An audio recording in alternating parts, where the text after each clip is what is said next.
Remapping Refugee Stories, der Podcast zum Forschungsprojekt an der Uni Wien.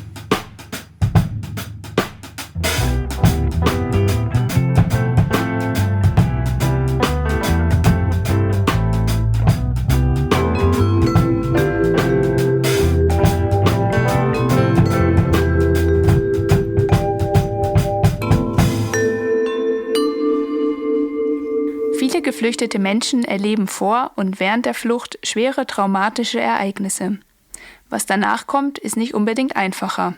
Einmal angekommen, haben viele Betroffene mit Einsamkeit, Unsicherheit, finanziellen Sorgen oder Rassismus zu kämpfen. Einige finden Strategien, um mit diesem Trauma umzugehen. Andere Menschen haben ihr ganzes Leben damit zu kämpfen. Am häufigsten leiden minderjährige Geflüchtete unter Depression und posttraumatischen Belastungsstörungen. Nach Schätzung der UNO-Flüchtlingshilfe ist rund 1/3 aller Flüchtlingskinder betroffen. In dieser Folge soll es um die oft unsichtbaren Spuren gehen, die Flucht und Vertreibung hinterlassen. Gemeinsam schauen wir uns die Geschichte des Schriftstellers Bruno Vogel an, der vor der nationalsozialistischen Verfolgung geflohen ist und sich selbst als ewigen Pechvogel bezeichnete. Wir sprechen auch mit Brigitte Loeger-Schuster, Professorin für Psychotraumatologie an der Universität Wien, die sich unter anderem mit den psychosozialen Folgen von traumatischem Stress, Resilienz und Bewältigungsstrategien beschäftigt.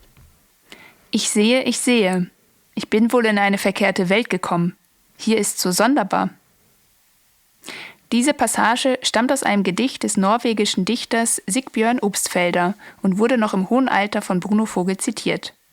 Vogel hatte in Leipzig, Berlin, Wien, Tromsø, Kapstadt und London gelebt, doch fühlte er sich bis zu seinem Lebensende in der Welt fremd und heimatlos. Was war ihm widerfahren? Bruno Vogel wurde am 29. September 1898 geboren und wuchs in Leipzig auf. Er war gerade mal 18 Jahre alt, als er sich freiwillig für den Einsatz an der Front meldete und so mit den Schrecken des Ersten Weltkrieges konfrontiert wurde. 1918 wurde er aus dem Kriegsdienst entlassen, studierte kurz moderne europäische Sprachen, schnupperte in die Psychoanalyse hinein, versuchte sich als Bankbeamter, doch in Wirklichkeit träumte er vom Schriftstellerdasein. Es gab auch Monate, da ich als Tramp durch die Lande zog, schreibt Vogel später. Bruno Vogel war schwul. Seine Eltern erwischten ihn Anfang der 20er Jahre mit einem Freund im Bett und setzten ihn kurzerhand vor die Tür. Er gründete daraufhin die Leipziger Homosexuellenorganisation Gemeinschaft Wir und kam so auch mit dem Berliner Arzt und Vorkämpfer der homosexuellen Bewegung Magnus Hirschfeld in Kontakt. Bruno Vogel schrieb in dieser Zeit für Zeitungen und Zeitschriften der linken Presse und lebte, O-Ton, von der Faust im Mund. Sein erstes Buch, Es lebe der Krieg, machte ihn 1926 mit einem Schlag bekannt, bescherte ihm aber keine finanziellen Erfolge, sondern eine Anklage. Der Vorwurf an das Antikriegsbuch Unzucht und Gotteslästerung. Sein Buch blieb in der Weimarer Republik verboten. Hier ein Auszug aus seinem Roman. Zurzeit liege ich in einem Lazarett. Das linke Bein ist oberhalb des Knies amputiert. Die Schrapnellkugel soll später einmal entfernt werden. Außer mir liegen noch 3 Mann im Zimmer. Schwere Fälle. Ein Oberleutnant, dessen Gesicht aussieht wie eine zerquetschte Tomate. Ein Tag und Nacht delirierender Gaskranker und Fritz Baumgart von meiner Kompanie. Schrapnellschuss über der Hüfte, Verletzung des Rückenmarks. Der Unterkörper ist vollständig gelähmt. Blasen- und Darmentleerung nicht möglich. So oft er will, darf er sich den Mund mit Tee ausspülen. In 6 bis 8 Tagen wird er verhungert sein. So lange, meint der Stabsarzt, wird er sich dank zahlloser Injektionen und Infusionen dem Leben noch erhalten lassen. Er freut sich sehr, dass er bald wieder wird essen können. Ein Schweineschnitzel hat ihm der Arzt für diesen Tag versprochen. Ein Schnitzel.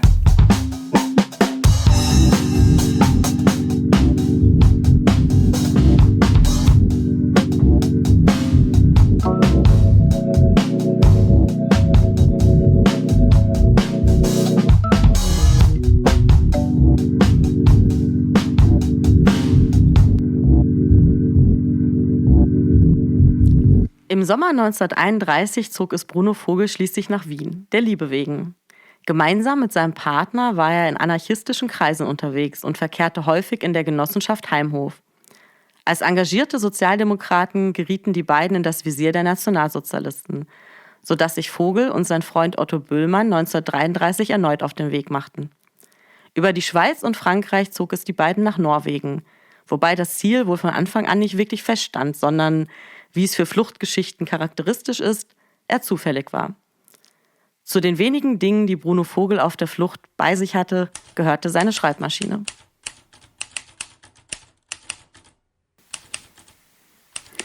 Erst Anfang 1934 kamen Bruno Vogel und Otto Böhlmann einigermaßen zur Ruhe.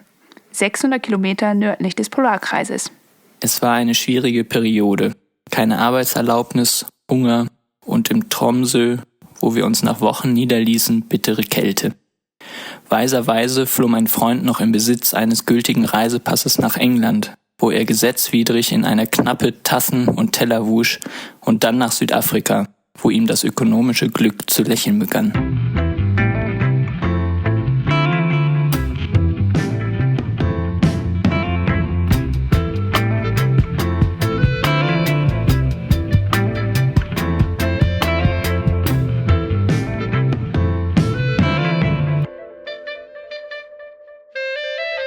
Bruno Vogel folgte seinem Partner nach Südafrika, musste dafür aber einige Hürden nehmen. 1936 war seine Aufenthaltsbewilligung in Norwegen abgelaufen und sie wurde nur kurzzeitig verlängert. Einen gültigen Pass besaß er nicht mehr.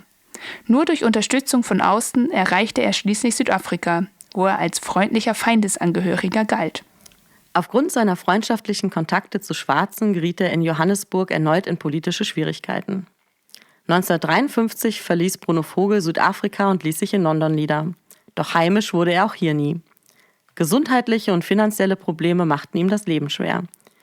Ich bin dumm, dumpf, stumpf, müde und verdrossen, schreibt er an seinen Freund Kurt Hiller.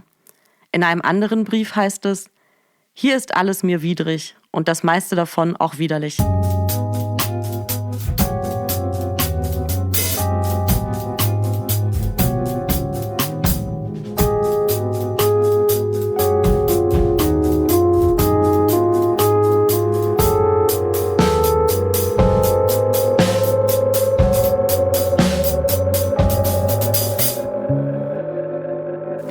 Neben uns sitzt Brigitte Lueger-Schuster. Sie ist Professorin für Psychotraumatologie an der Universität Wien und beschäftigt sich unter anderem mit den Folgen der Flucht. Frau Lueger-Schuster, Sie haben die Geschichte von Bruno Vogel gehört. Können Sie aus Ihrer Expertise heraus eine Ferndiagnose stellen? Nein, das kann ich nicht. Aber man kann ein paar allgemeine Dinge sagen, die jetzt nicht nur den Bruno Vogel betreffen, sondern viele Menschen mit einem Fluchthintergrund.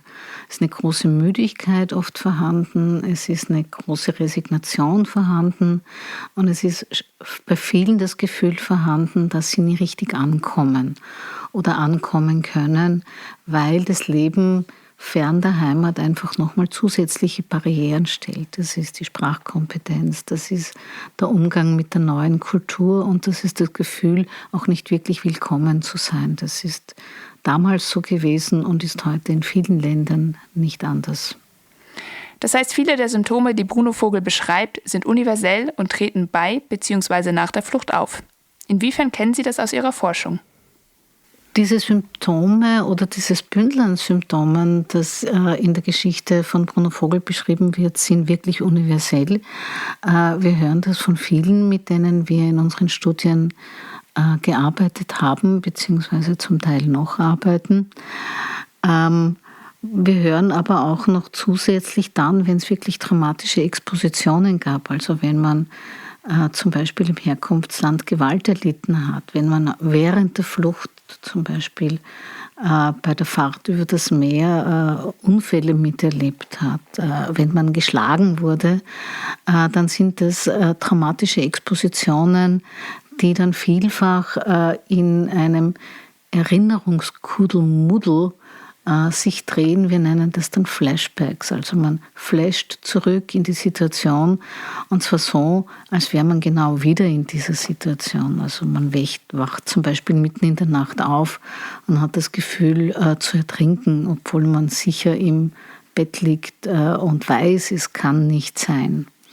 Ist man trotzdem in dieser Kapsel gefangen und das ist für viele eine große, große Belastung auch, weil sie das Gefühl haben, sie werden jetzt verrückt.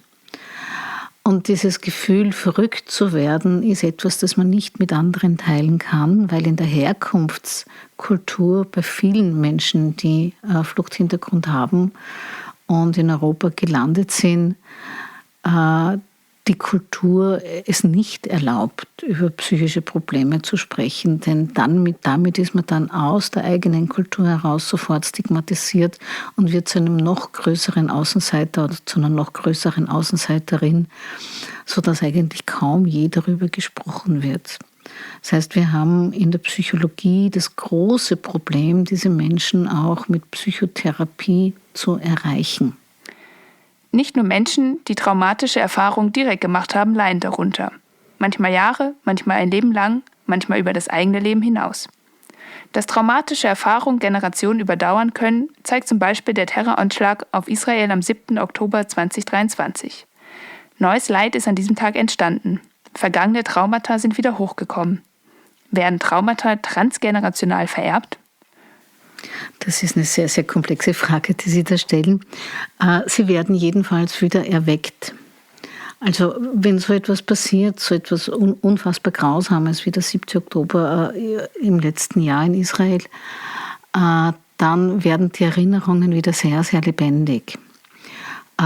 Und für viele entsteht, und das ist das, was ich jetzt von vielen Freunden, Freundinnen, aber auch von Kolleginnen höre, ein ganz großes Gefühl von Unsicherheit. Denn Israel war für viele der sichere Hafen, wenn in Europa es wieder zu einer Verfolgungsideologie kommt, die sich auch durchsetzt und die Gefahr ist ja vorhanden, dann war es immer noch Israel, wo man hingehen kann. Und dieses Israel ist jetzt nicht mehr der sichere Hafen. Das heißt, man hat da ein Stück weit noch was verloren, was früher einfach eine Möglichkeit war, um zu überleben. Und das triggert natürlich nochmal die traumatischen Erfahrungen, sei es durch die eigene Fluchtgeschichte, denn wir haben ja nicht nur die Generation der Überlebenden der Shoah, sondern auch ihre Nachkommen, die aus zum Beispiel vielen osteuropäischen Ländern geflüchtet sind. Die ehemalige Sowjetunion war hier zum Beispiel so ein Land. Und das hat sich nicht vergessen. Das, was sehr spekulativ ist, ist die Antwort auf die Frage, vererbt sich dieses Trauma? Es vererbt sich in einem bestimmten sozialen Weg, in dem die Geschichte entweder sehr lebendig erhalten bleibt in der Familie und oft erzählt wird oder in dem sie verschwiegen wird.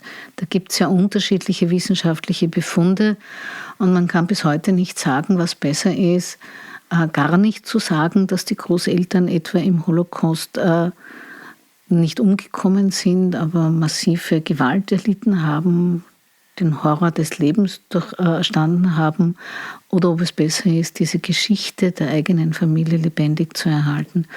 Beides trägt zur insgesamten psychischen Belastung ein Stück weit bei, aber es vermittelt auch Überlebenskompetenz. Und das ist ein wichtiger Punkt. Weil viele sagen, wenn meine Familie das überlebt hat, dann überlebe ich auch anderes und kann damit umgehen.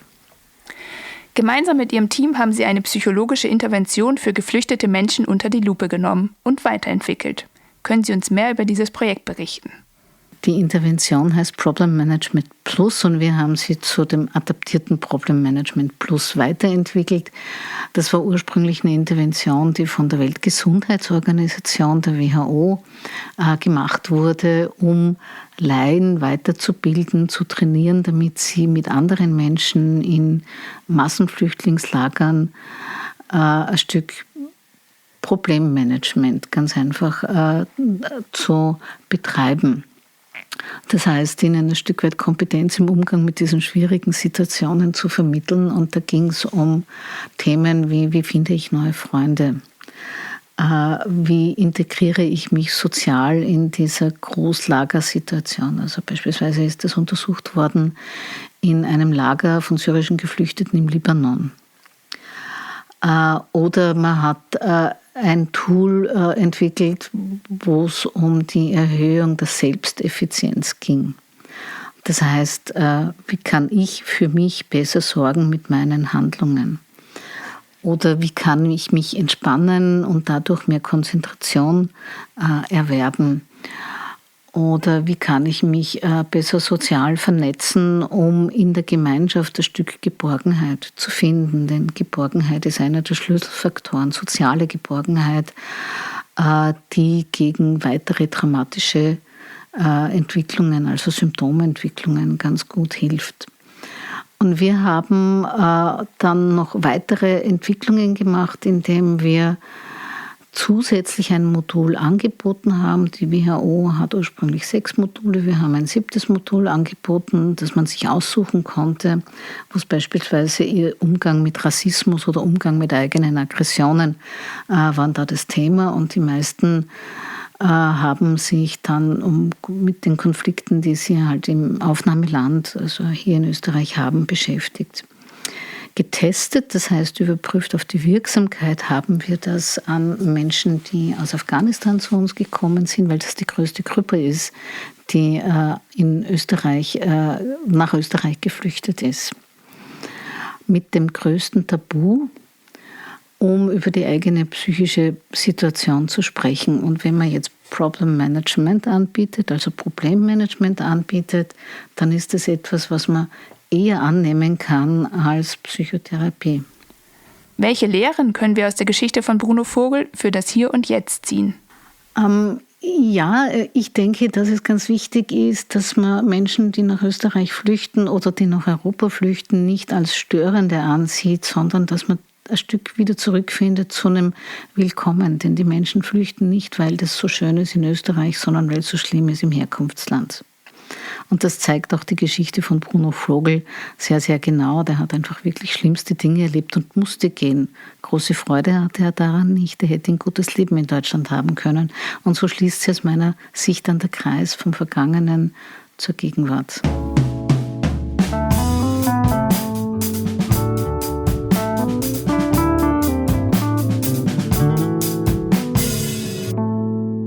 Bruno Vogel starb am 5. April 1987 im Alter von 88 Jahren.